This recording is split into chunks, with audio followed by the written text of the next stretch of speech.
We are so glad you joined us today to get centered, but we have a disclaimer. Being centered really is more of an aspiration than a destination. This is a vodcast where we'll be discussing all things mind and body, mental health, physical well-being, parenting, marriage, healthy touch, anger and how to handle it.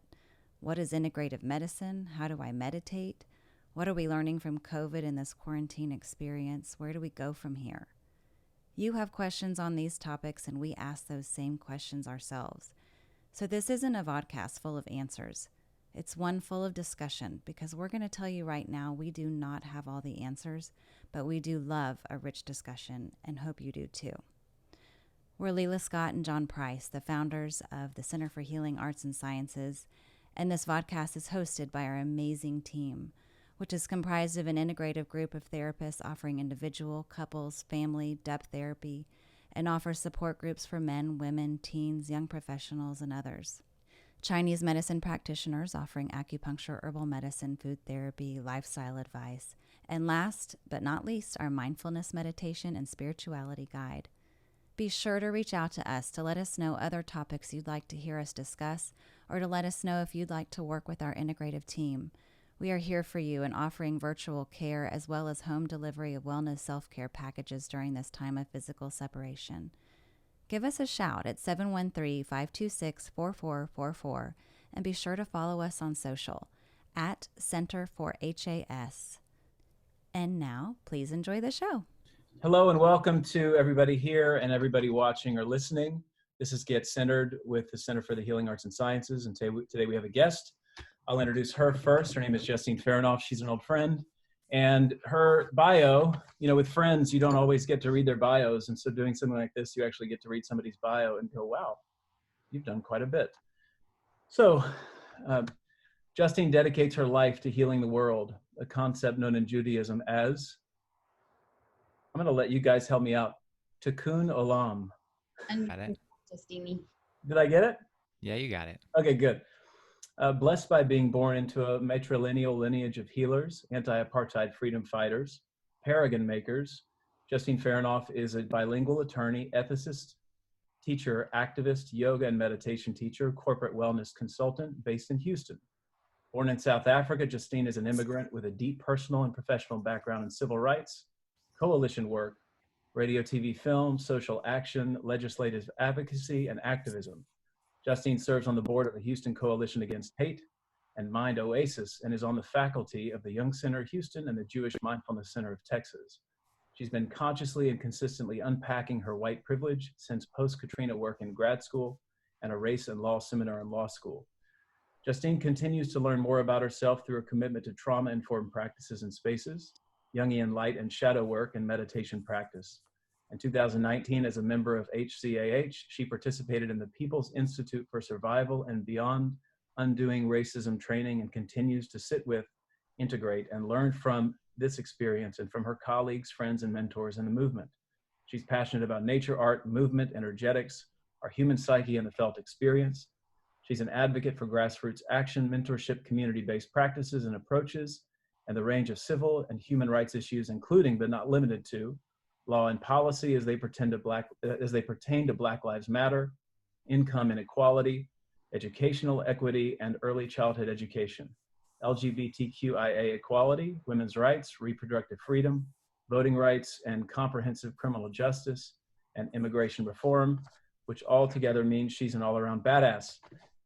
Thank you, Justine, for joining us. Yeah, it's good to see you. Thanks for having me. Yeah, of course. Thanks for being here. One of the reasons we're meeting today is that on May 25th, George Floyd was murdered by a police officer in Minneapolis. We've all seen the video, most of us. My wife and I have been watching the protests that have been happening, and the number of atrocities that continue in the streets is numbing and rage inciting. So we're sitting here fumbling through and trying to understand what this all means and how we can change, how we can actually address the ways that we can change in the collective and also our individual lives. So thanks for joining us as we struggle with the same things that you're struggling with. And again, email us if you have any questions or thoughts or directions on topic and the like. But for now, we're going to begin the topic, or we're going to begin the conversation today talking about concepts that we, as this group here, can understand and certainly work with in our healing practices. The title of today's topic is the shadow, and we want to plant this seed for everybody to begin to understand how to look inward and why it's so difficult to do so, because we have elaborate and complex defense mechanisms that prevent us from actually going kind of inward to understand why it is that this systemic racism is pervasive, and certainly whether we're aware of it or not, we live it out in ways that we tend to rather not look at. So we want to help both ourselves and everybody listening and watching to understand how that works, how that process works.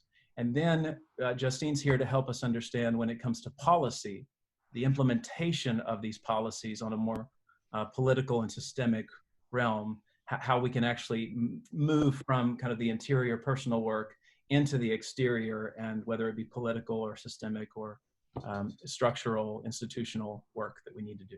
So welcome y'all, let's dive in. Yeah, go for it, hon. Start by contextualizing shadow, because it's such an abstract idea for most people. And I love the example of using the mountain and how the sun moves right from one side to the other as the world turns. And there's going to be one side of the mountain that's lit up, right, that we can see very brightly. Inherently, the other side is darkened, and then it moves. So each of us, even if we're not aware that we have a shadow side, we do. So there's no getting out of this. There's no human that doesn't have a shadow side. Just wanted to say that. Yeah, thanks for that. And I think just a definite, the standard definition for the shadow is anything in our psyche that doesn't fit into the ego ideal, which means that we have an understanding of who we are and what we like and what we don't like. And there are parts of ourselves that, while they exist, we don't want them to be there. We don't like them. I should say the ego doesn't like them. And so if we could locate it somewhere, the ego kind of pushes back or represses those parts of ourselves that we'd rather not recognize. And so we can't cut it off, even though we try. That energy has to go somewhere. And so a lot of times what happens is that which is repressed or shut out or pushed back is projected out there into the world onto others. And there are plenty of hooks, as Jung called it, hooks that we can hang those projections on. And we come to encounter them in our exaggerated and extreme reactions and emotions, whether it be to institutions, to other people, to friends and family. We notice, like, where did that come from? How did I think that, or how did I feel that? I love this person, or I care for this person, or I just straight up hate that person. Well, what we find when we investigate is that our hatred, our malcontent, our judgment tends to help us understand what's going on, not with that person necessarily, while they could be doing something that we dislike, but the emotion or the feeling that comes up in us helps us understand what's going on here. I want to open it up to you guys. Any other thoughts on, from a conceptual perspective, what the shadow is, or how you experience in yourself or your practice? And for me, one way I like to think of it is our ego is kind of like the CEO of a large company, and is very concerned with the way the company looks and public image and all that stuff and how it functions. But if that CEO isn't aware of what's going on at all of the levels, with all the employees, with everything, and willfully chooses not to know, there are problems within the system. And so there are the parts of us, shadow as parts of us that we don't want to acknowledge. But like with everything Jungian, there's a positive and a negative side. Often there are good things. There's a lot of hero worship that gets projected outwards because we don't want to admit our own potential to be powerful, because that would place on us too much responsibility, our own creativity. So it's really anything, a part of ourselves that we don't want to admit. I mean, Jung, I'm paraphrasing, Jung said something like, but it is an inevitable part of us. And trying to pretend that it doesn't exist is like pretending that a river that is flowing by your house doesn't exist. The potential for it to flood your house is there simply because of the act of denial. So the inevitability of the shadow, just like Leila Scott was talking about, it's a matter of being open enough to start poking around and being curious about those parts of ourselves. And as you're saying, John, often the key is whatever triggers us in the outside world is a key to seeing what's going on inside. And I think, yeah, Rodney, you're making a really solid point here, which is that the shadow isn't exclusively evil or bad. But remember, it's that which doesn't fit in the ego ideal. And so if the ego is terrified about putting itself out there, maybe you're creative and you want to be, you want to speak, or you want to sing, or you want to dance, and you stay back from that, what happens is that you become interested or obsessed and other people carry that out for you. So the professional dancer or the poet or whomever carries that part of you, and you say, oh my gosh, they're amazing, and not realizing that you could actually become that. You could not necessarily you could be the most popular person in the world or the best poet, but you could be the poet, you could be the dancer. So a lot of shadow work is looking at those exaggerated emotions, love, obsession, connection, desire, how that gets played out and carried by other people. In the negative side of things, it's kind of easy to see because it's the people you hate and dislike. On the other side of things, it's where we become vulnerable and scared about putting ourselves out there into the world in a way that may open us up for, certainly for ridicule, but it may open us up for our life to transform into something larger. And that is arguably more terrifying than some of the negatives. You know, we obviously cling to negativity. We'll cling to something negative rather than putting ourselves into a new life. So good point, Rodney. Thank you. And to add on that too, I think the whole reason it is so difficult to be reflective and transform and really uncover what's so deeply rooted is because a lot of times it's not just individualistic, it's a systemic thing, it's a generational thing that's culminated throughout your lifetime that you weren't even aware of, right? I mean, a lot of times we repeat behaviors that our parents did, and our parents repeat what our grandparents did, and that's the thing. We find ourselves reacting and saying, where did that come from? What is that about? Because it's just something that we've inherently learned because we've observed it and we've seen it, and we didn't even know that, wow, maybe that wasn't even the right way after all, even though that's been my reality this whole time. Good point, Matt. For me, the shadow is also wrapping my mind around and myself around the fact that there's no thing out there that's separate from me. It's like we want to believe there's a part of my ego, whatever we want to call it, right, that wants to be like, oh, I'm in the good camp and they're in the bad. And whoever the they is, like whatever it is, right? And the truth is we're all the same thing. We're all in the same boat, and there's no like you and me. One of the beautiful traditions in Judaism is on Yom Kippur, the Day of Atonement.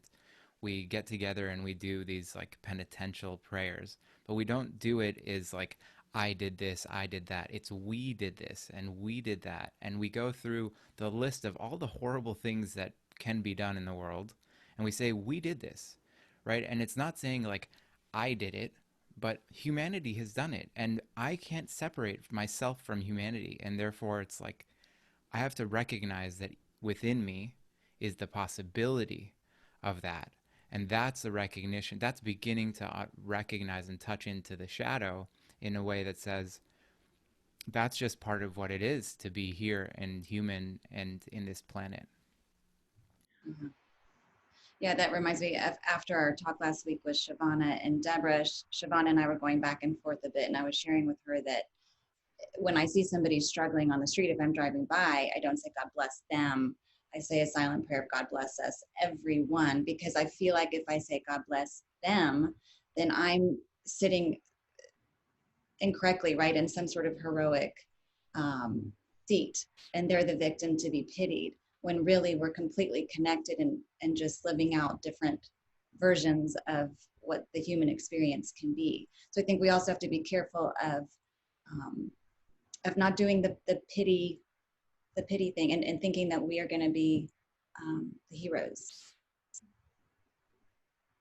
Yeah, we've all got sympathy and empathy. I think is so huge. A quote comes to mind that I think I read in one of James Hollis's books, which was, "Nobody fights a battle under the banner of evil."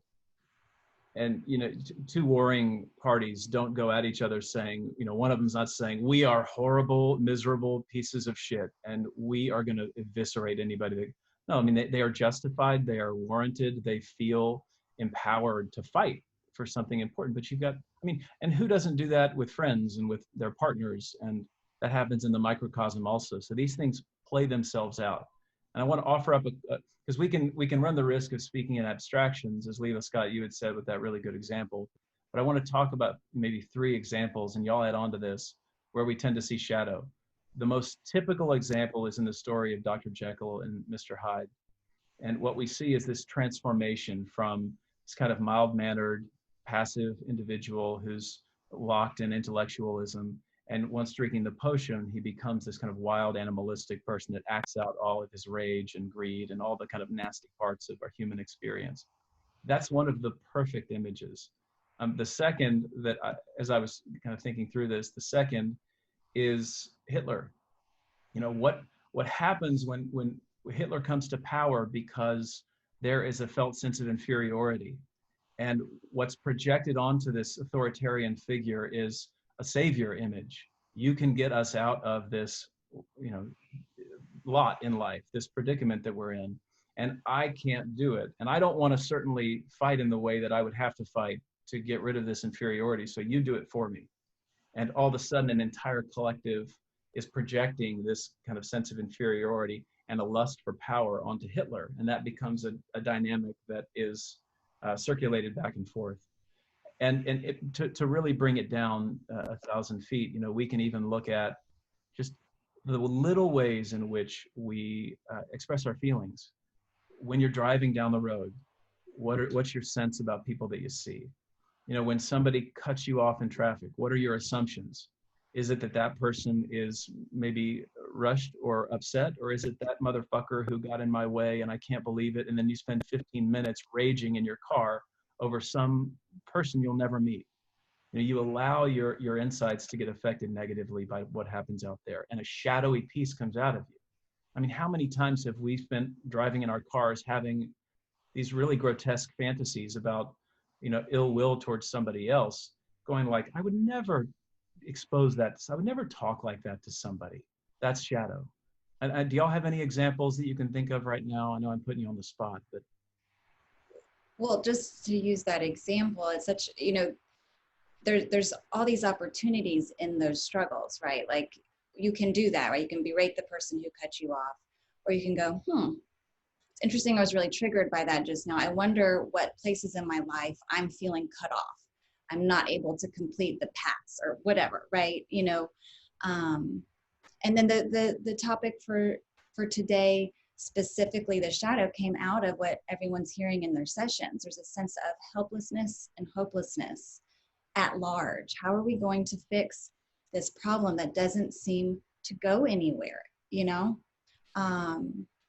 So taking that down a notch into our own personal lives, would it help possibly if we could feel more empowered in our own lives to make a change in a small way? And is that how we're going to make the macro change? What I've found also, I mean, just a personal example, is that, you know, I know in knowing myself and in terms of like knowing how I'd like to be, right? I want to be kind to other people. And that's how I kind of, what I try to drive towards in everything I do. And when I notice, the way that I noticed that I was being unkind to myself was because I started to notice this like being unkind to other people. So in like the way that John described that kind of traffic situation, it's like, that's a story that I made up because I don't know what their intention was, right? I don't know what's going on there. And so it's like when you start to notice what the stories you're telling about the situation that you couldn't know, there's no way you could know what the intention is or what they're doing or why, that's when we start to peel back the layers. So like when I notice that I'm being critical of other people, it's a sign for me that, oh, there's something inside of me that I see in them that I don't like, right? And a lot of times for myself, the work of becoming kinder to other people has to start with, how am I talking to myself, right? How do I treat myself? How do I treat the parts of myself that I don't like, that I'm seeing mirrored outside with these other people. Yeah, Ariel, you bring up a really important point, and two images come to mind. The first is that, I mean, how many times have Black people been scapegoated in the world, or certainly in the US, whether it's blamed for a crime they didn't commit, and all of a sudden, that projection is just hooked right on there. And I mean, the prisons are full of people who committed, minimal crime, or, low on the totem pole, yet the sentencing was really high. Why does that happen? And why does it happen more to one category of folks and not the other? And and the other, I think, that needs to be stated just from a shadow perspective is, if, and I think I'm kind of bringing this in because I just want people to think about this. If feeling, certainly for men, right? If feeling something is judged or unfamiliar, or makes me feel weak when I feel, right? Because if men aren't supposed to feel whatever they're not supposed to feel, and so they feel weak when they do, that judgment and that feeling has to go somewhere. And so where does it typically go but onto gay people and women? And I remember, I've said this a lot of times growing up, I'd be playing football, and it would be like, hey ladies, why are y'all so slow? I mean, that's horrible to say to young people, to equate some sense of feeling or weakness with the feminine. And that also gets constellated onto gay people, right? So the completely homophobic and disconnected male then projects his feeling function onto gay men and onto women, so he doesn't have to ever confront the fact that that thing is happening in him. Again, they get to carry it out. And I think that's really important to say and to recognize that we all know on some level, homophobia is not about gay people. It's about a split or an amputation of some kind of feeling dimension inside of the masculine. So I know that may be a departure, but I had to bring that in. Are there any other thoughts before we kind of jump into talking about Justine? Have we stirred the pot enough? Do y'all have any thoughts at all? No, I'm sure plenty.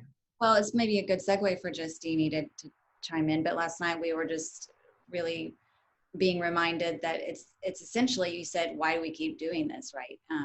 It's this reiteration of the Jim Crow. I was appalled to realize that the various restatements of the Jim Crow statement, or whatever that was, is being perpetuated. And here we are in 2020. And to use the frog that's slowly being boiled thing, it's like, when did this water start boiling, or why can't we stop it from boiling? You're muted, baby. Thank you so much. Yeah, it's such a complicated conversation to have because there is so much shadow involved in it.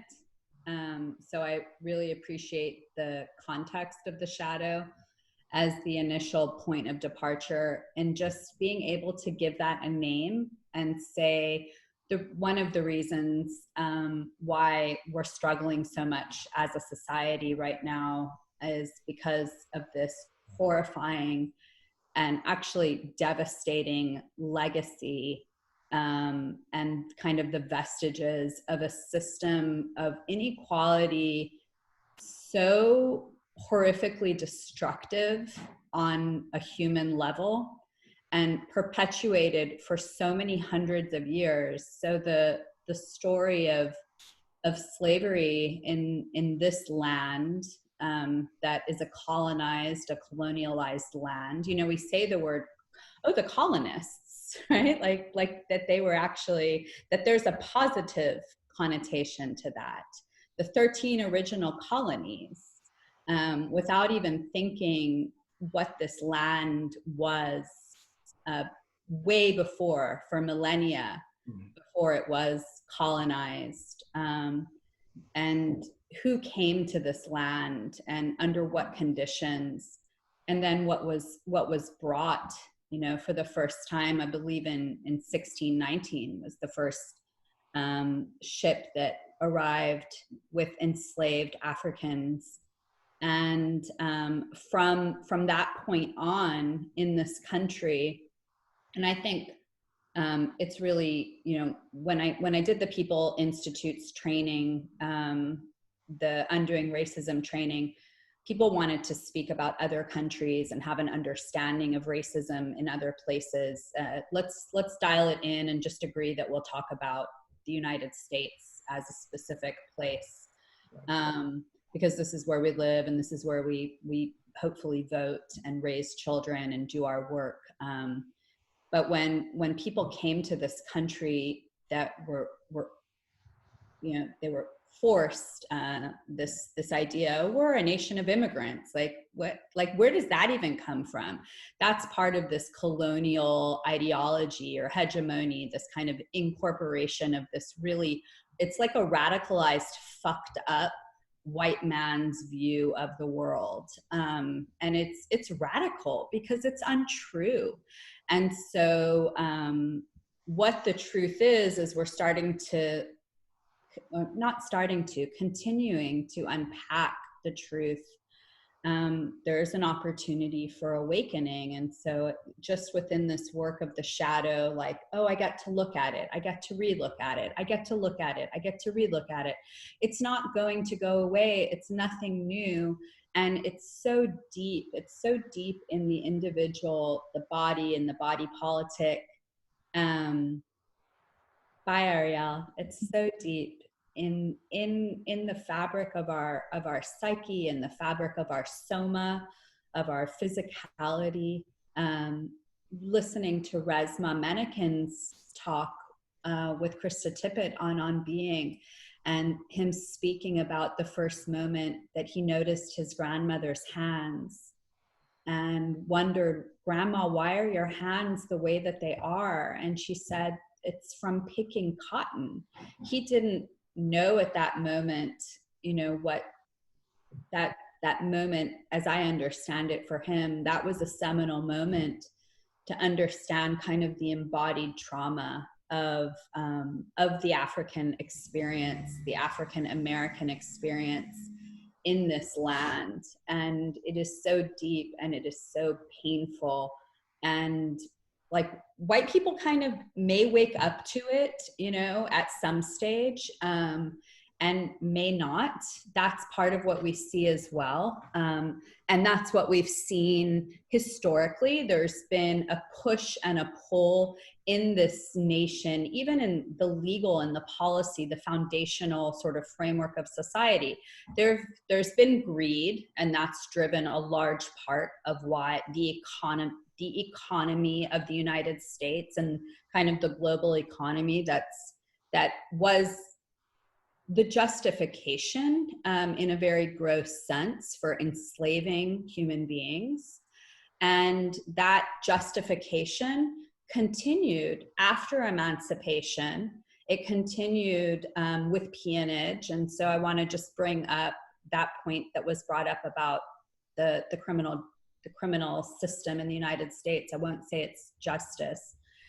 But after emancipation and after, you know, slavery was basically determined to be unconstitutional, there were a series of laws and policies put on both on a federal level and on a state level. And so at the United States, you have this conflict always between the states and the federal government. And in the Constitution, the way that things are laid out is the powers that are not vested in the federal government. And you can kind of think about that.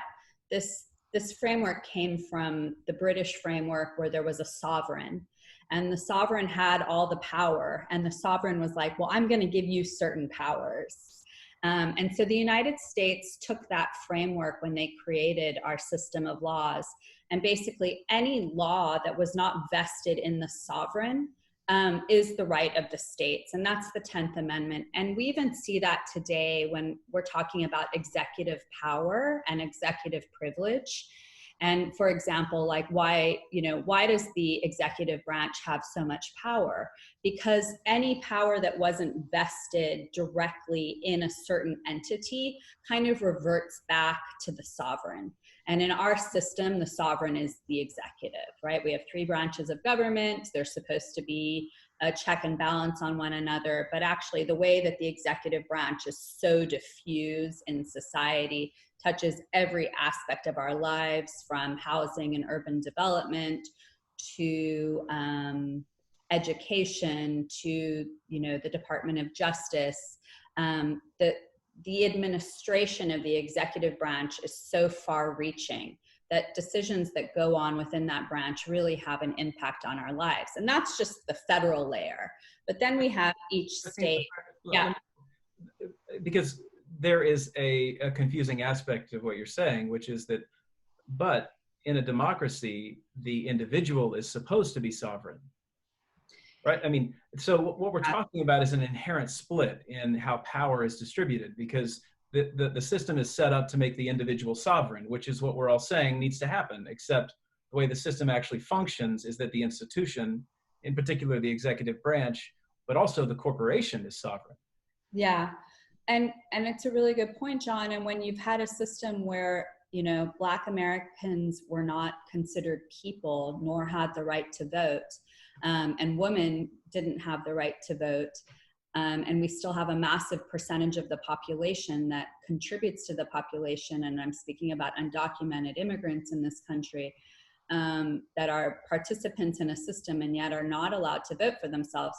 Our system of representation has been flawed from the onset, right? And that's part of what's so frightening about where we are today, is that rights were slowly given, and then those rights were simultaneously chipped away. So both on a federal level and on a state level, there's always been this conflict between, well, we may give you access to something that should be, as you said, inherently ours in a democracy, but it hasn't been. And even as recently we have, I'm just going to say to people that are interested in learning a little bit very briefly, if you want to delve with more depth into the history of civil rights laws in the United States, there's some great research sites online, and actually the Library of Congress has a really good timeline that sort of starts in 1640 with the prologue to the civil rights laws, and then kind of gets us all the way to this point. And I think it's an important point in history right now to say, I'm going to go back and do a deep dive. And if I haven't done it, because our educational system didn't give it to us either. I mean, the way that the educational system is created, it is not a democratic system. It's not about giving education equally to all students. It's actually something that's perpetuated undemocratic ideals and continues to do so. So if we want to do more research, I think that's a great place to sort of understand the bigger picture context. Like, what were the laws that were in place, both on a federal level and on a state level? And how did the federal government and the states come into conflict with one another? And how are we still coming into conflict with one another? And I want to pause here because I've said a lot, and I want to hear what y'all have to say. And also, voting rights is a really important piece of this puzzle. And so I want to bookmark voting rights and make sure we get back to voting rights. Yeah, first I want to say, if you would provide us with a few links, so we'll put them in the notes for this post and share them with our community. But also, I thought it'd be interesting to use what she said to talk about the healthy and unhealthy king archetype. No, that's, I mean, it certainly plays itself out, but also with the, so I had a friend of mine who wrote a paper once on the healthy king and the unhealthy king. And without going political, I'm going to go political. The healthy king was Warren Buffett, in his estimation, this healthy individual who is obviously not necessarily centered on greed, and works to distribute wealth and looks at how to bring equality, from an economic lens to folks. Then this is years ago. We were doing this maybe 10 years ago. He wrote this paper. The unhealthy king was Donald Trump, even then. And part of it was his attention to power and greed, and the attempts that we see consistently to kind of assert his power and dominance, as opposed to really be collectively oriented and try to listen. So what will happen is that, the Hitler reference earlier was not so much about Hitler himself, it was about what the collective was in need of, which is one of the reasons why I don't want to put this onto Trump. I think we all need to look at ourselves and say, what stirs? Not from this is what you're doing, you son of a bitch, you voted this way or you voted that way, but to say, look, we got a problem, no doubt. Anybody who's not saying we've got a problem is blind, is completely fucking blind. So what we need to do is figure out how we got into this problem, which I like what you're saying, Justine, is actually follow the thread, right? But what Dr. Kendi is really talking about in all the interviews I've been watching, he's doing some great work on how to be anti-racist, is saying how we look at structural change. How do these feelings and experiences and histories and conflicts, how do they actually manifest in policy? And then they become more concrete. And then we live those policies out unaware of the fact that they have psychological and experiential origin points. And certainly they also have interest. People are fighting for shared interest. And so I think that what the unhealthy and healthy king show us is not so much about the healthy or unhealthy king. It's why do we elect, or why do we allow the king to maintain his or her authority? And that becomes the shadow issue that we can then be self-reflective on. But that's what I immediately go into this place of helplessness. It's too big. I'll do my voting, I will speak out, but it's too big. Well, I think I hear you, Leila Scott, and I think what this election cycle, and I'm going back to 2016, what this has really shown me is maybe we can't affect change on that really macro level, but what we can do is get involved locally. And this is the most important thing to be able to do. So you know what's going on with that federal government, it will cycle and change. That's what it does historically. And it will cycle and change in light ways and in shadow ways, right? There's going to be some good stuff that comes. I mean, I have to say, I hope that there are a few good things that are happening in the Trump administration. I am not sure what they are, but maybe there are some good things that are happening for some people. I don't know, maybe one or two good things will occur. And then hopefully with the cycle that is happening, we will move into a new place and we will progress. But that disenfranchisement on a localized level, this is a vestige of enslaving people not being able to vote, people being scared to vote. It's so insane, this argument that there's voter fraud, because really what has happened historically is that there's been suppression of people's rights to vote. And voting is one of the most powerful and prolific rights that we should have in a democracy and exercise. And yet our voter turnouts are extraordinarily low. And we've actually created a system with, sustaining the electoral college where this is another vestige of the North and the South and the power of the states.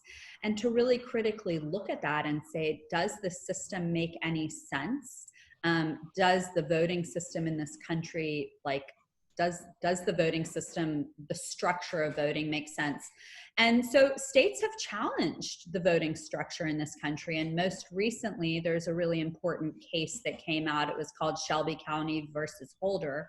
And Shelby County versus Holder basically looked at the Voting Rights Act of 1965 and said there were certain states that were under what were called pre-clearance requirements by the Department of Justice.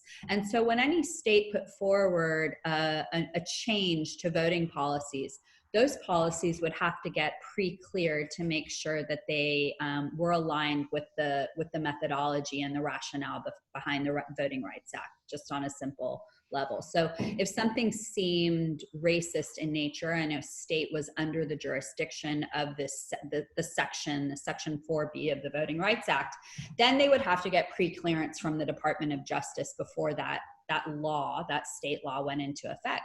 And we saw that in Texas with voter ID laws a few years ago, that those laws, even though they were created on a state level, there was a check and balance with the federal government, and this was under the Obama administration. So the Department of Justice falls under the executive branch, right? And so that organization that's supposed to be looking at civil rights issues then looked at that law, and the determination was made that it didn't meet the pre-clearance requirements.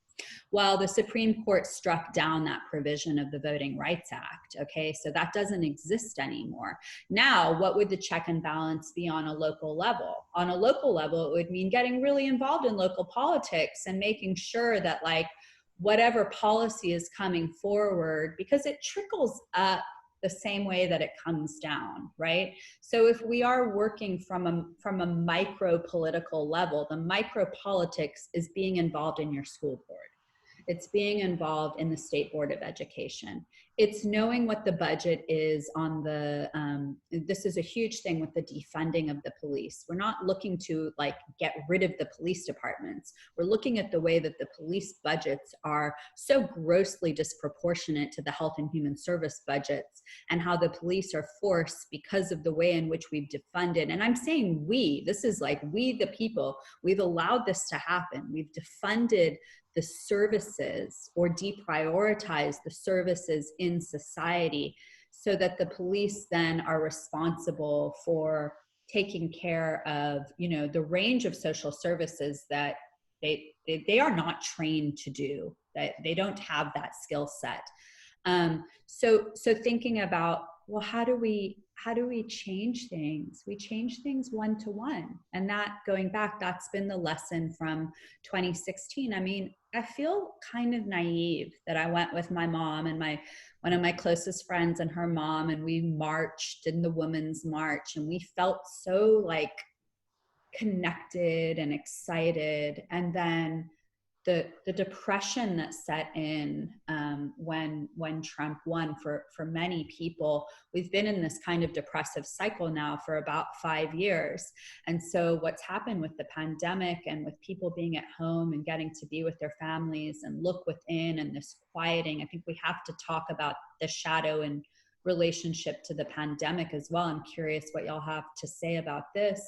And then this issue, seeing the gross differential impact on the Black and people of color community without understanding that access to healthcare, the system of healthcare, and the burden of the disease in the population and minority population. And then to see this brutal, horrifying series of events so visually, and then to see a man murdered in front of our eyes, like, we have to rise up on an individual level. And so if this means for one person, like pulling out, like I printed this is the Library of Congress's timeline. If this is what you do and you sit with this for a month and just kind of read through and say, all right, I'm going to start unpacking this. Maybe that's it. Maybe we listen to a podcast, Resmaa Menakem's podcast, or, you know, like take a small action and understand that those small actions can have an impact. We have this like need right now. I messaged with you about this yesterday, Leila Scott, like this need, like we must fix it. We must get our Black friends to come and talk to us about it. That's white privilege too. Like our need now to like fix it and like, no. And it's like, okay, baby, chill, you know, like, yeah, you're in the process of awakening. And I will just say the Buddha awokened in the lifetime in which he awoken. He did not, like, that was the moment. That awakening happened in that moment. So we are in the process of awakening, and we can touch the earth and feel this awakening. And it's going to look different for every person. I listened to the conversation with Shavana and Deborah, and I had an opportunity to see small awakenings occurring within this group. Yeah. Like so it's happening, and we're doing the work, and we'll continue to do the work. And it's like one step forward, two steps back. It's like just keep on keeping on, because this is a liberation struggle. I wrote a piece on my blog. I have a yoga blog, and I wrote a piece called Fangs Out. And I think that it relates sort of to what's going on here. Like, we got to let our fangs come out and really see the greed, the hatred, the fear, the insecurity within ourselves. Like what John was saying initially,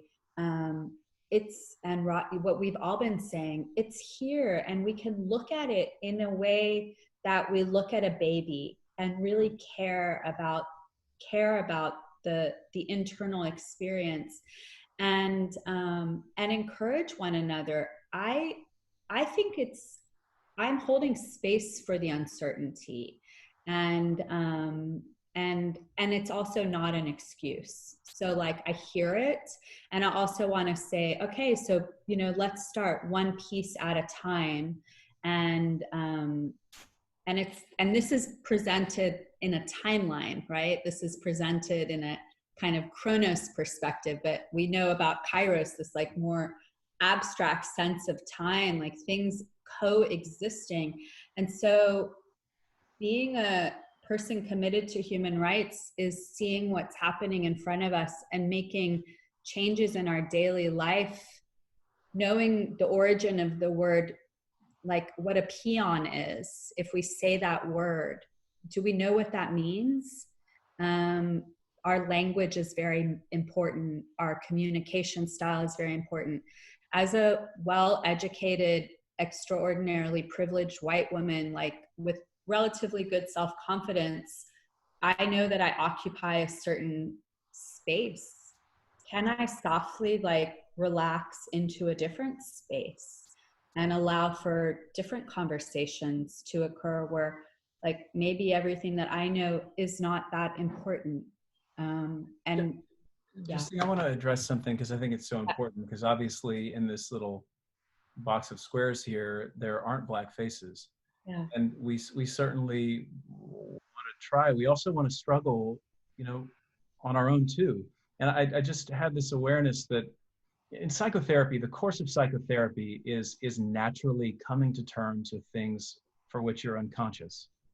Like you're not aware of the stuff. Like people come in with a presenting issue, and then it's not as if there's a prescription where you say, oh, well, just don't do that anymore. I mean, that doesn't work. I mean, just go read one Cosmo about how to have better sex or eat healthier. Like the 5 tips they don't work. So psychotherapy is an investigation of forces and powers that overcome or overwhelm your best intentions. And that's the piece that something happens. Usually it's a trauma, usually it's a crisis, usually it's something completely and totally overwhelming that you then have to consider, oh shit, like I don't want to endure this pattern any longer. I can't deal with this, or I just saw something in myself that I do not like. Yeah. Well, here we are. Yeah. Right. That's what's happening.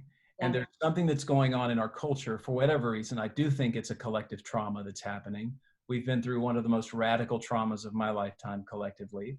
And then this horrendous trauma to George Floyd, which has happened hundreds of times. Go read Deborah Mouton's book. She poetically exercised her right to investigate many of the Black people who have died at the hands of the police. So this is a systemic and cultural and collective issue that has largely been unconscious beneath all these defense mechanisms: denial, repression, projection, all the stuff that we investigate in psychotherapy. Okay, so we've been rather blinded. Now we're starting to see the light. And now it's like, let's wrestle with this. Let's turn towards it. Let's try to make sense of it. This is our personal work that has a lot to do with how we interact, involve, are inclusive with all kinds of different voices and faces. And it's also in the quiet of your own room, in the quiet of your own life. What do you see, and how do you want to live your life? And what kinds of parts of yourself do you want to live out? And are you aware that you're doing this or that? And so I struggle with the fact that, okay, obviously, we're some privileged folks, and while we are Asian and female and male and agnostic and Polish and Jewish and gay and married and not married and young, and nobody here is Black. But that doesn't stop us from having to struggle with the fact that these things have been internalized in my life. Yeah. And we, like, I don't think necessarily that this is a time where Black people have to jump on board with what white people are doing, right? Like, this is actually a time for white people to say, hey, you guys, let's get together and look deeply within our own hearts, our own minds, this nation's history. Let's gather, let's collage, let's see what's out there. And there has been so much writing and wisdom and books. I mean, it's not like all of a sudden these books just magically appeared, right? It's like, no, we're turning towards the section where the books have been waiting for us. They've been calling our names. And this is now the moment where we're like, okay, let's delve in.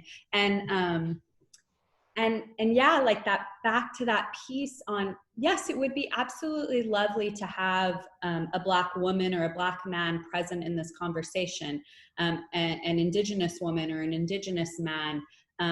We don't have that right now. And I don't know that we have to force that and say, like, where are you? We need you. Because that where are we need you is white privilege. We have to understand that.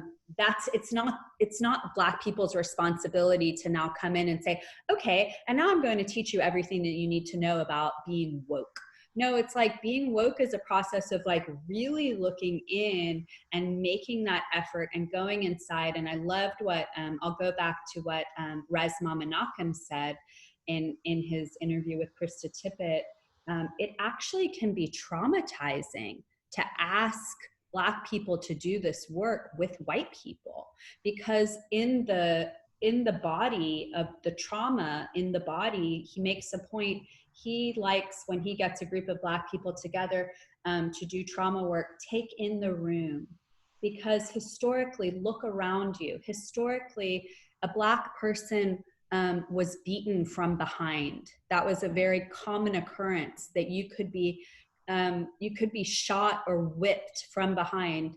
And he said that trauma is embedded for generations in such a specific, like, in such a way that there's an unconsciousness towards it. And he was saying somebody may not even realize, like, that flinch, like that surprise, that's part of the trauma. And so I'm happy to be having this conversation. I'm happy to have it with Leela Scott. I'm happy to have it with Chelsea. I'm happy to have it with you, John, with Rod. Like, I'm happy just to be having this conversation. And he says, Resmaa said, we've got to look within our own white community and come up with our own culture as well. And this is one of the big things about cultural appropriation. It's this lack of understanding, this lack of reverence for the deep cultural space that the symbol comes from. And we just lost Rodney. So he had a patient. Bye, Rodney.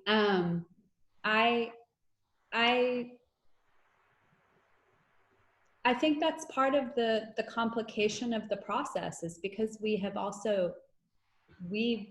as white people, we've been kind of encapsulated into these tracks of like who we tend to spend our lives with, that we have to go out in community and find places where there is innate diversity. And this is one of the things. So I was born in South Africa in 1976.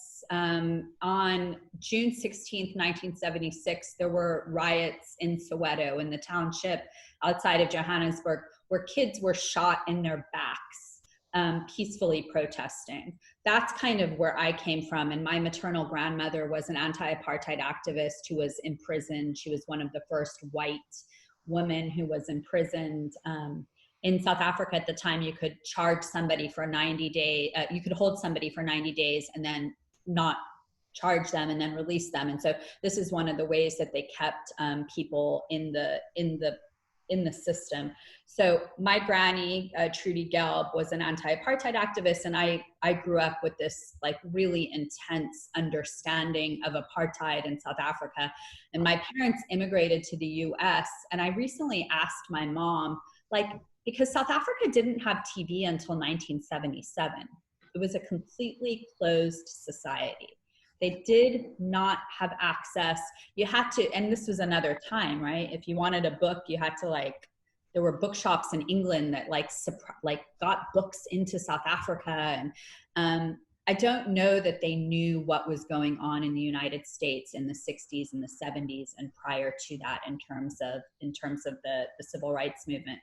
And I even asked my mom recently, like, at what moment did you realize like how racist? I've really struggled with this as a person, like how horrifying the racism of our nation is. And at what point do we realize that? I guess going back, it's like we realize it when we realize it. And she said, you know, we were immigrants and we were just trying to get by. Like they had two little kids. They were going through graduate school. You know, they had no money. They were doing the best that they can. And like, I think that's where a lot of us find ourselves right now. We're in a place maybe where we can awaken a little bit more. And so I was civil rights counsel for the Anti-Defamation League. And when you said all those things, like all those civil rights issues, like there's so many of them. Oh my gosh. I remember calling my boss, Steve Freeman in New York. We had a bathroom issue with a transgender bathroom issue. We got a community query from an office in Arizona. And I remember calling him and saying, are bathroom issues part of our civil rights profile? Like, I didn't know. And he said, yes, they are. And I was like, okay. And then I became like an expert on like, you know, bathroom issues. Like there's so much in the civil rights arena that people can connect into and find their passion and find their purpose. And I worked in the nonprofit space for a long time. I also want to say that I think the nonprofit space is part of what supports and creates poverty in the United States and globally, and having an awareness towards that. Say that again. Say more about that. The systems that we invest in at times may perpetuate and recreate the systems that we're trying to alleviate. So, if organizations, I'm a huge advocate of grassroots, localized, nonprofit work. But how are they treating their employees? Is the social worker sitting in a closet? Do they think that that's okay? How is the funding being utilized? Is the funding going, you know, what is happening? Are we asking, are the people that are working in the nonprofit kind of in between grad school being paid, you know, a small amount of money because they can afford that? Or are they people from the community that are being paid a good salary so that they can live and support their families? Like those are the kinds of questions I have about nonprofit work. It also play into the hero victim, you know, illusion. Like if I'm a wealthy individual who can go, okay, I did my luncheon. I, you know, not to say that anyone has any malintent for any of the work that they do, but that then they step out, or I don't know. I just need you to tell me so much more about this, because I think, yes, what do you do internally as that nonprofit organization, but also within that community? How is it perpetuating the situation of poverty? We do it all the time. I mean, it's sort of like we're autistic to society's pain. Like, does that make sense? Like, it's like, so we've given ourselves like all this personality and all this greed and all this like stuff so that we actually don't have to deal with the rawness and the reality of the fact that there's a homeless person that is right here, you know, I mean, right here. And yeah, we are a cult of convenience. Yeah, And we are. and And that's we're like, Sorry, John. No, go on. You were about to get cracking on something good. I think we're also really, really like compassionate and we're heart focused and we want people to be free from suffering. And I think that we are beautiful and that we are wise and even like watching you guys having these conversations and being asked to come in, like this is a place potentially for awakening in our own lives on a more macro level, in what y'all are doing in community, creating the center, in whatever paths each individual person is having that has allowed them to connect in with this work right now. This is healing the world. This is tikkun olam. And it's a practice. It's so, Leela Scott, if somebody is committed and they go regularly to the luncheon and they get people to show up and, we have to touch people where they are in their lives. Like, I'm not going to ask somebody to be where I am and have that expectation of them. But I also do feel this sense of urgency to say to white people, like, y'all need to wake the fuck up, because we need the system to move forward. The system must move forward, because what it's been entrenched in for so many generations is so wrong. It's so crazy.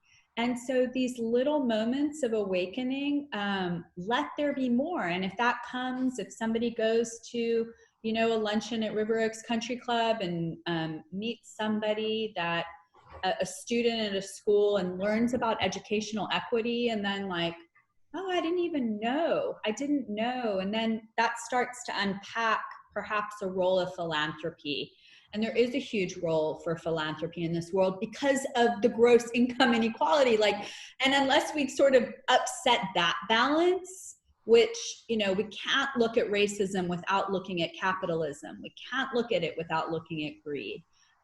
This is the intersectionality. We have to be able to look at these issues and see them for the complexity that they are.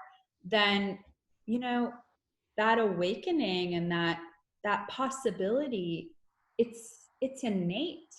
Yeah, and I want to be really clear that I'm not, coming from a place of judgment. I'm the guest at those luncheons. I've been on plenty of host committees, right? So just wanted to say that, but I also there's something that you said, and I wish I could tie a line to it, but it's something I wanted to go back to anyway, which is the frustration I feel around, like, for example, calling it the defunding of the police. It's not really a defunding of the police. And so people who want to get activated, who could be woken up by the thought, oh, wait, we're asking the police to do too much. Okay, they're not prepared to handle mental illness. They're not prepared to handle XYZ. So why are we asking them to do that and handle with brutal force, situations that could be handled by somebody much more prepared and trained to do so? Why don't we fix little things like that? I see it in every campaign that happens. It just drives me crazy. The semantics of the movement, Yeah. language, like pro-life, pro-choice, defund the police. It's right. Well, I guess what would be a better alternative? We will ask, so that, and this may actually be a nice conversation to have with Shabana, because her work is in communications and she's, brilliant and incredible. Is there, if there is a better word and people will feel more comfortable with it, and I think this has been a big point that's been made throughout this uprising, is what will be good for people? It wasn't good when Martin Luther King said, let's protest peacefully. It wasn't good when Colin Kaepernick got on his knee. It wasn't the right way to protest. It was, so what is the right word that will make people feel comfortable? I'm not sure. There could be better words to utilize, but if we're going to get caught up in that drilled down, then we can get caught up in so many other things. And so then I think that also then becomes an opportunity to say, by defunding the police, what we mean is this, and people don't want to do the analysis. So like, Well, right, but that's my point. yeah, What it's called, they don't have to do any research. They just hear defund the police and they're out.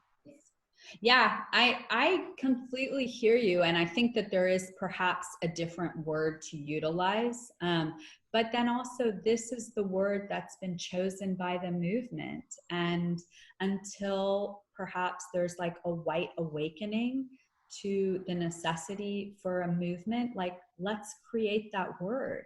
What is that word? What is that word that does make I think it's reimagine. reimagine? And well, that's just what comes up. I've been thinking about this because it's really an identity piece. Like when we go through a crisis, and again, the metaphors I tend to come up with are what happens individually in a therapy office. You know, somebody recognizes their identity isn't functioning. They've been unconsciously taking advantage of people, or they've been power centric or whatever. And they tend to do a depth analysis of their own identity. And they say, well, where did that come from historically? How does that show up in my life? How can I reorient myself? And it's a reimagining of self. And when Leila Scott and I watched the John Oliver last night, I highly recommend it. Yes. Tears are just at the ready for that. And there was about a 3.5-minute clip he played from a Black woman. I cannot say it enough. Please go look at John Oliver's episode, and please, if you can watch anything, just watch the last 3.5 minutes. It is one of the most powerful. It wasn't a speech. It was an authentic. It was pleading. It was just the most heartfelt and important 3.5 minutes I think I've spent in a long time. And I think that the point there is to reimagine what the police do. And of course, the role of a police officer is necessary, and is valuable. I just think, and whoever that police chief was that John Oliver put on there, he was saying, like, we're asking the police to do way too much. You know, like the Dallas police chief. Yeah. Yes, it was brilliant and so important. So here we are burdening these people, and then complaining that they're overwhelmed and, you know, react aggressively. I mean, they're all showing symptoms of trauma and burnout. Yeah. And it's culturally not okay. I've worked with cops. Yeah. It is, and I work with cops in a way that they wouldn't talk about with their colleagues. But so many of them are thirsty to be exploratory, and then they keep that shit to themselves. Sure. They do not talk about the kind of introspection that's going on in my office. And yet, as a psychotherapist, I just know certain things about what goes on in people's private lives. And I'm aware of the humanity behind those shields. Yeah. And how they're having to live out a particular role. And my heart is really touched by the kind of systemic and cultural issues that, I mean, you watch those guys who are walking over that the old man they pushed and he fell down and hit his head, and they're just walking by him. I immediately was like, how many of those guys were thinking, fuck, I want to help this guy, but everybody around me's not helping him. And so maybe I'll look like the jackass that's, you know, too sensitive, or whatever kind of bullshit we want to say to ourselves when that stuff happens. So I think that reimagining who the police are, reimagining the role, reimagining what we as a collective really need and ask of this role, and where we ask too much and where we put too little of our priority and our appreciation. Yeah. I hear like the reimagining from this place of possibility, and I hear defund from this place of oppression, right? And so being able to recognize the language of like kind of the ideological desire for like that conflict between privilege and oppression, and even just sort of sitting with that and taking a breath and thinking like, wow, I have no clue, you know, and not I have no clue in terms of a way that's disempowering, but I have no clue about the breadth of the pain and the struggle. And so this is the place where I start to do my inquiry and my investigation, and where I softly reach out into my community with like with interest and with care, I look, so I'm on the board of the Houston Coalition Against Hate, and I came to that work through work that I do with that I had done previously with the Houston Immigration Legal Services Collaborative. And I have a specific expertise in hate crimes and some civil rights related laws. And I wasn't feeling like I was being able to utilize that where I am in my legal practice today. I have a different approach in my legal practice because I got so burnt out in the nonprofit world, and I saw my colleagues that looked like they were dying. And as I was I have these parallel paths because I do yoga and meditation as well. And I started I went to graduate school and I did my yoga teacher training with Leela Scott starting in 2004. So I had always these parallel paths of like higher ed and yoga training. And at some point, like the desire to take care of myself trumped my capacity to like fight for a system that I feel is fundamentally flawed. And so when I left the nonprofit world and started my own law practice, I decided that I wanted to, and you guys, it's like, I mean, it's hard. I have my own practice, and I commit a lot of time to nonprofit work, to pro bono work. So I do a lot of work without, I do a lot of work that I care about. And I've tried to figure it out how to do it on my terms. And so when somebody told me about Houston Coalition Against Hate, I was like, oh my gosh, I really want to be there, because I felt like I brought so much to the table. And really what I've come to understand through this work is that, oh my gosh, the community of people that are doing this work, like I'm part of a fabric of a tapestry, and I've learned so much, and we've done deep work. And this is the Jung Center's part of it, ACLU, Contemporary Arts Museum, the Coalition for Community Organizations, Metropolitan Community Church, Interfaith, Rothko Chapel, and it's an amazing coalition led by Marjorie Joseph, who is executive director of Street Poets in LA, and I'd love to connect y'all in conversation as well. She's brilliant, and arts organizations, but it's been this like phenomenal space to start to unpack some of this body and my own body of being a kid born in South Africa during a time of like unbelievable trauma and upheaval, being an immigrant to the United States, understanding like that, I always thought I never identified as white. I identified as Jewish. And the big thing, and like, oh, that kind of put me in a little bit of I'm not part of that white privilege world. Like actually I've gone through my people have gone through their own struggle. And yes, that is true. And also I am white, and like really owning that white privilege has been a tremendous process and continues to be one for me. Like I'm unpacking it. So through the coalition, I did the People Institute's training last year, the Undoing Racism training. And I strongly recommend, there's the Center for the Healing of Racism is another community organization based in Houston that is doing amazing work. There's Surge, there's so many different organizations. And we did the training last summer as a coalition. And to be able to sit with the colleagues and continue to meet with them and continue to learn and grow with my friends in that space, like there's beautiful work being done in Houston, and everybody is invited to join. I follow someone on Instagram, and she's like a mom. I actually don't even know where she lives. Black mom. She doesn't have that like a million. She's got like 1,500 followers, but I follow some hashtags. I've also been thinking really consciously about the hashtags that I follow recently, and I've updated the hashtags that I follow so that I can get different information. And I found her, and she had this post.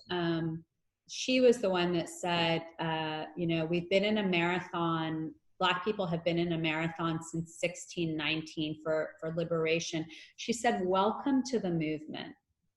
And that's what I want to say to people as well, like, welcome to the movement. So instead of feeling like, I don't know, or I'm late, or like, where do I go? It's like, well, welcome, come on in. And that's what I've experienced in community organizing for my entire life. That's what I've experienced with the coalition. Like, everyone is welcome. And it's just a matter of like, you know, taking off, like letting the blinders kind of come out just enough so that we can look around and see the space that we're in and want to try to participate. It's participatory. Community organizing is participatory. That's what it is. It's about showing up. It's embodied ethics. And it's saying like, these are my values. These are the things that I believe in. And it's you know, taking the first step, as Nisargadatta said. He says, take a step through the net. The net is filled with holes, right? So we can take that first step. Justine, I want to interrupt because I want to be conscientious of your time and our time, and I want to kind of start to close this out. And I'm curious if, you know, of course, if there are threads that you have forgotten or we've not touched, you know, now's the time. And if anybody has any questions also, I want to open that up. And then maybe we can finish on some kind of practical how to, you know, what next kind of ideas. Yeah. I wanted to speak to something you said that also I just had a real, like, talk about your blinders coming off to a certain extent. Last night was watching that 3-minute clip. Some very well-meaning people I know will say things like, but I didn't do this. I was born, you know, in the 60s or 70s. I didn't do this. Why are they mad at me? And even though I don't agree with that sentiment, I don't have answers. But what that woman said last night made me realize that it's because we willingly live by and benefit from a system that harms them. Yes. Yeah. I just had to say that. Yeah. And I think you can take a breath there and really feel it. Really feel the pain and recognize it and hold it in a space of care. It's emotional. I mean, we have to feel it. And from that place of feeling, like, then move forward. Chelsea, you were going to say something. I'm muted. Oh, She'll get around to it. Yeah, sorry, my cat was meowing. I just said, no, we're all gonna cry now. I feel like in my personal understanding of culture and everything, what you say about kind of putting yourself in the situation so that you can understand better. And then we were talking about cultural appropriation a minute ago.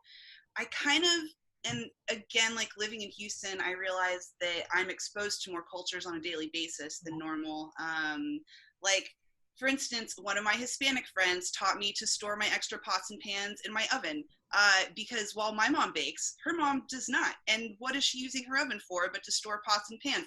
I love this. It's changed my life. I worked for an Indian woman and I got to go work at an event wearing full sari, and I went to the grocery store afterwards, not really thinking about it. And everybody was staring at me in a way like I was a terrible person. And I'm like, I was just at the Indian like national dancing event, dancing with all these people, having a wonderful time. But here at the grocery store, not surrounded by Indian people, where I'm getting dirty looks. But here's the thing, like, I feel like if we don't take a moment to put ourselves in these different cultural situations, like, I don't really know where this wall of cultural appropriation, where it becomes like inappropriate. Because in my personal experiences, every time I've done something that would be described as cultural appropriation, gives me greater cultural appreciation.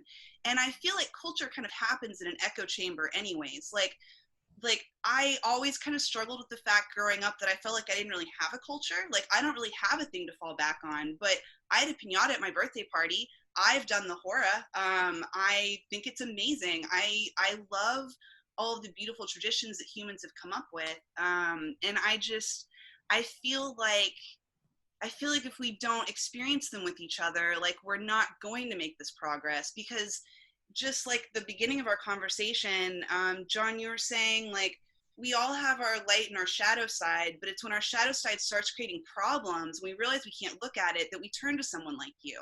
And I feel like what we do is historically we've said, I see a problem, my ego refuses to accept that it's me participating in the problem. Let's make a whole new house for my ego to live in with all these other people's egos as we try to solve this problem. And you just keep creating like bigger and bigger shadows that go along with it. It's a really tricky thing to tiptoe our way to the center of, I feel like, as we try to be respectful and then also inclusive. I don't know, that's just the thing that I seem to struggle with in my mind. So I keep in my cell phone some notes, and one of them I came across something around cultural exchange and cultural appropriation that I'm just going to read, if you don't mind. I pull it out every once in a while, and I find that it helps. It says, Stenberg provides a clear definition of the difference between cultural appropriation and cultural exchange. The line between cultural appropriation and cultural exchange is always going to be blurred. There's a lot of gray. There's a lot of gray in life, she says. But here's the thing. Appropriation occurs when a style leads to racist generalizations or stereotypes where it originated, but is deemed as high fashion, cool, or funny when the privileged take it for themselves. Appropriation occurs when the appropriator is not aware of the deep significance of the culture that they are partaking in.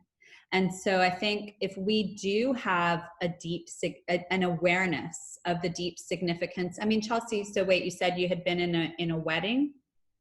Oh yeah, wedding. Well, it was my wedding. I have I worked in event management for a long time, so I'd been to a lot of weddings. Like, I've jumped the broom, I've done the hora, everything looks so fun to me, and I always have an amazing time. I was briefly married, and I did a bunch of things at my wedding that I just felt were the most joyous expressions of spirit and love that I'd experienced in all of these different weddings. And yeah, I did the hora. That is so amazing. Like, for all of my cousins to be like lifting me up and like in it with me, like, it's just such an amazing, symbolic, humanic, I'm gonna make up words now. It's amazing. Like, the things that people do for each other are amazing, and I want to experience all of it. And there's points where I feel like me feeling like I'm not allowed to is the racist thing. Like, feeling like I'm in a different group from you is like I don't know. It's just a weird spot in my head, just because I've always been in such an inclusive community. So I guess it could just be a simple question, and turning it back and just kind of asking, like, how could it be interpreted to others, and having some awareness around that, because the world is not about us. Like, very simply, it's not just about how I feel about things, right?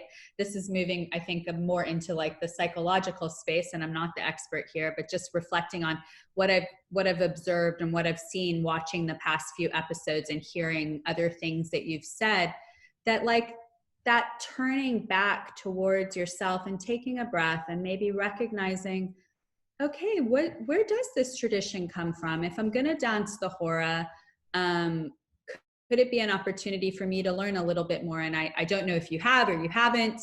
Yeah. Right. But just like, okay, I'm interested in this, and I'd like to go into that space of what the definition. Appropriation occurs when the appropriator is not aware of the deep significance of the culture that they are partaking. So like, let's jump in and do that investigation and own that maybe we don't have that awareness, but we're committed to gaining it. I feel like participating is such a huge part of what we need to be doing, because just to continue this example, after doing the hora at my wedding, we have a very close family friend who's like deeply Orthodox Jewish. And she invited me to a wedding in her family. At first I went to I guess it was kind of like the shower. And it was so different from any other because the men and the women were together. Like at the wedding, they were separated, and this is where the cloth and everything comes in. But at the reception, my date, he was like, I just tried to shake that girl's hand, and she said, I'm not touching men right now. And for like a month afterwards, he would bring it up every now and then, and he just like couldn't wrap his head around it. And it's like, wrap our head around these things. Let me just go in there. Yeah. If you go to an Orthodox Jewish wedding, do a little research before you go, because Orthodox men and women do not touch. So that responsibility needs to go back to the person that's showing up in that space. Yeah. And like, it is okay to be like, oh my gosh, I didn't know, but it also is demonstrative of ignorance. Yeah. And so like, that's part of the privilege, like being ignorant and then being like, oh my God, I can't believe I didn't know that. Right. So like, you know, we do exist in a very multicultural society, especially in Houston, Texas. There is so much going on. We have so many opportunities to learn. I got the email that the World Refugee Day is taking place this month virtually. And so there's all these opportunities to learn about different cultures and food and art. And it's all, you know, I feel like this timing with the pandemic and with what's being opened up through the sacred portal that is Zoom, that's allowing us to connect, and with the internet, that's allowing us, like, we can access so much information. And so like slowing down a little bit and just saying like, I am going to show up in this new space. I'm going to pause and do a little bit of research. I'm going to try to learn a little bit about the history so that I don't show up and I'm like, hey, where's the party? And I want to like hug and kiss all the people. And it's an Orthodox Jewish wedding. Like that becomes uncomfortable for everyone. And it would have just taken a moment or two of like Googling, like what to expect at an Orthodox Jewish wedding, which we have to become better researchers. What I realized in law school, there's a key component called analysis. And I read the book Nonviolent Communication when I was studying for the bar. And they go through this breakdown of analysis. So most people, it's like, how are you feeling? And you're like, I'm okay. Well, nobody's gonna be like, I'm feeling really shitty because, right? And it's the part after the because that's really the most important part of the conversation. That's like that introspection. It's the same in law. Here because, and I really I figured that out in the law from reading this book. It never clicked in law school for whatever reason. And then finally I was like, oh, I got the tool that I needed to be able to do the analysis. So that's a book that I recommend that everybody reads if they haven't read, Nonviolent Communication. And I know that within that there is some critique as well about like nonviolent communication as a tool, but I think like this process of like becoming more interested in the analysis, in the because, and it's not even why do Orthodox Jews not shake? Because, and then becoming really interested in that because and understanding that cultural context of the because, then we can become more like, we're cooler because we know more and we're less sort of bound by our own anxiety about not fitting in. And you also said when you went into the grocery store, like people were looking at you, you're wearing a sari. I bet people don't give a shit what you were wearing. Like most people have no clue about what's going on with other people. We are so myopic and so self-centered that we think that the world is like, I think it's Tara Brach, she says, moi, moi, moi, right? We're like, we spend our whole lives like in this space of moi, moi, moi. And it's like, own that shit. Like you wore that sari, like walk into that grocery store. If somebody says like, nice sari, thank you. Right? Like just own it. And we have to be ourselves and be comfortable. But in that process of being ourselves and being comfortable, we being better researchers and more well-read. I don't watch the news, or I don't read, or I don't have time. It's like, start reading the Atlantic, start reading the New Yorker, like pick one publication that that you feel has high editorial integrity. And, you know, I look at the Texas Tribune for Texas politics related stuff. I've been reading some local newspapers in different, like I've been looking at like the Atlanta Journal-Constitution. Like I just click on it. I can get it online. It's so easy. If I want to know what's going on in Atlanta, like I'm going to go to the local newspaper in Atlanta and read what's happening there. The same thing with Minneapolis. And that's what's so cool as well about Instagram.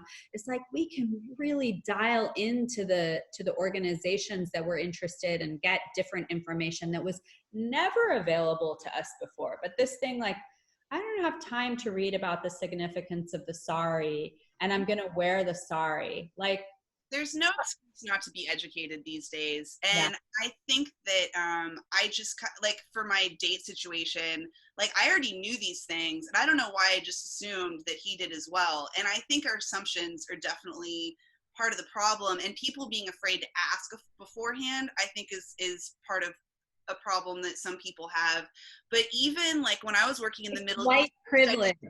I'm going to interrupt you. It is white privilege. This is white privilege. I'm sorry to interrupt you. Totally.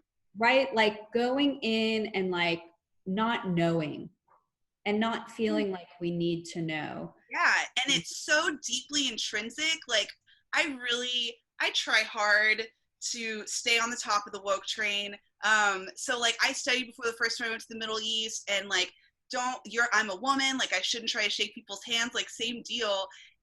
But because I was in my business environment where I had like a very practiced way of how I behave, when I meet the team leader, I'm like, hey, I'm the person you're working with, and just stuck my hand out. And I saw his face be like, oh, we're having a cultural moment here. Like, I'm not supposed to shake your hand, but I'm working with you and I need to respect your culture. And I'm like, I just stuck my hand out. I'm so sorry. I'm supposed to be respecting your culture. And it was the most awkward handshake in the world, and I never did it again.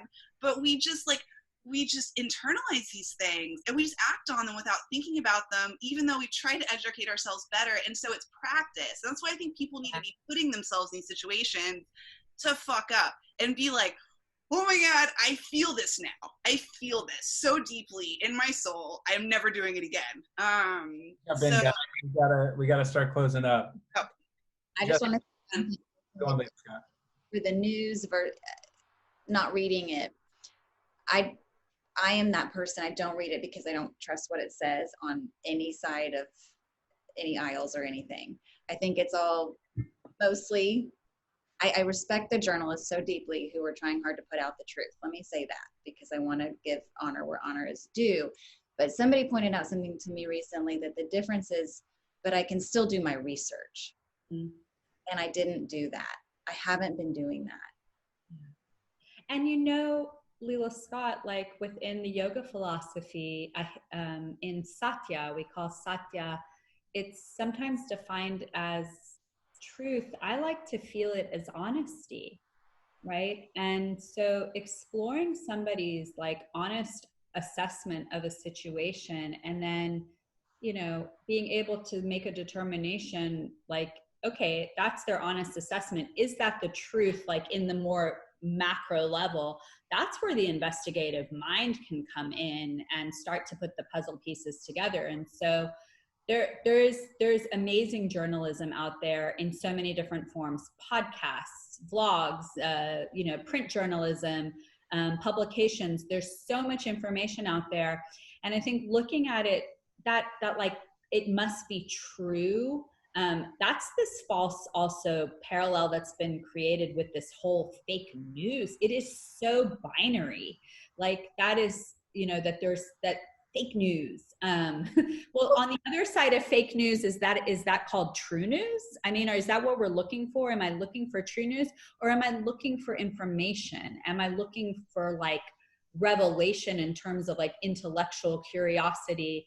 And there are some publications that have, like I said before, higher editorial integrity than others. And then there's others that I value and I feel like historically have high editorial integrity.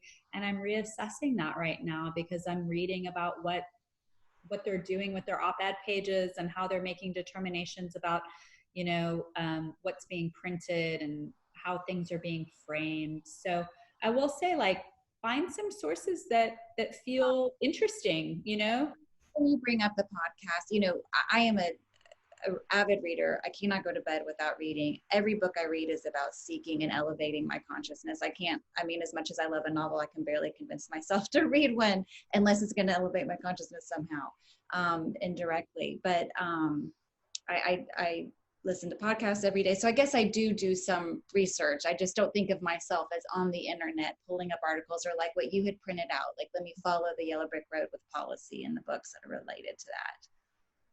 Yeah. And, we have to also, I see the time and I'm cognizant of it.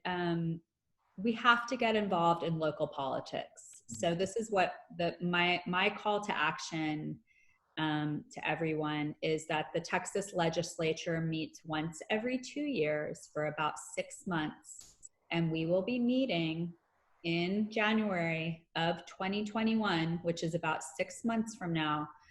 This is the time to get involved, to know who your state rep is, your senator, your state rep, to reach out to them, to ask them what their policy platform will be for this legislative session.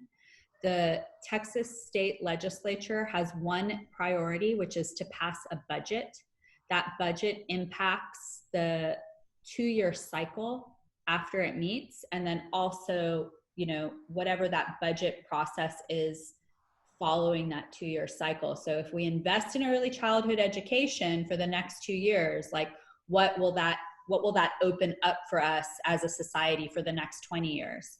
So know that you can get involved in state politics. I'm also happy to talk more another time about that specific aspect, what that means and how to do it and how to do more localized activism.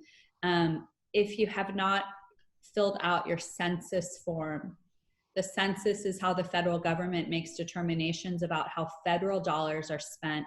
And the people that are impacted most by the census are little kids, because the way that the funding cycle goes, it's for 10 years. So if you think about a child's educational growth plan, think about the first 10 years of their life and the second 10 years.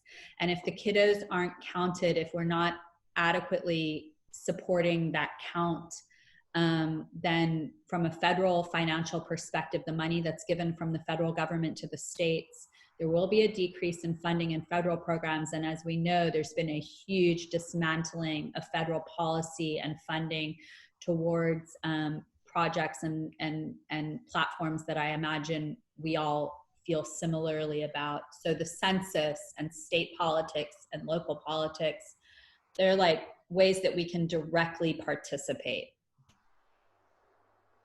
Justine, thank you for your time. I think there's the thought that I have at the end of this is that I read a book called Owning Your Own Shadow by Robert Johnson. It was written in 1991. And one of the quotes that stands out is he said at the time, it was estimated that I think 100 years earlier, it would have taken about 22 people in a home to do all of the jobs that technology was then doing in 1991, whether it's washing the sheets and dishwasher and all that. And we've gone way beyond that. I mean, we're able to connect at a distance and see each other here now.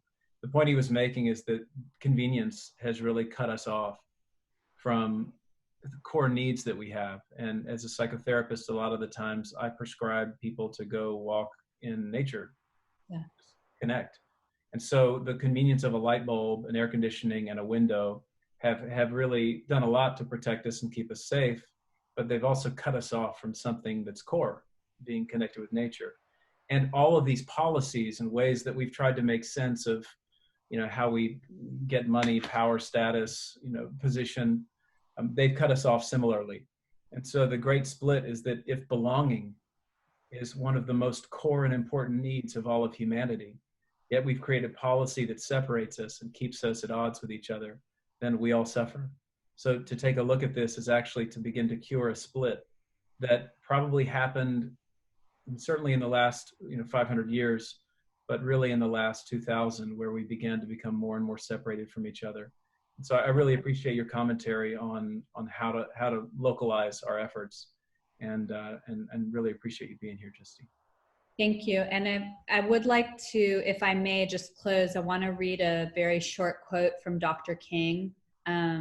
Dr. King made a speech in 1959. This was the address at the Youth March for Integrated Schools. It's April 18th, 1959 in Washington, D.C. And there were about 26,000 people that gathered at the Washington Monument. It's basically a graduation speech. And Dr. King says, make a career of humanity. Commit yourself to the noble struggle for equal rights. You'll make a greater person of yourself, a greater nation of your country, and a finer world to live in. He says, make it a central part of your life. And I would encourage, it's a shortish address. I'll share a link with you guys to include in the show notes. But this is an avocation. We all have our professional life, right? But the avocation that he calls for is to commit to human rights, to commit to civil rights. And we can do that together and support that in one another's professional lives, because it makes us, this is what y'all are doing here, what we're doing, and it makes us better practitioners and wholer human beings when we commit to a greater cause. And that greater cause is so worthy, and now is the time. Thank you all. Yeah, thank you. Thanks, you guys. Really appreciate it. Thank you.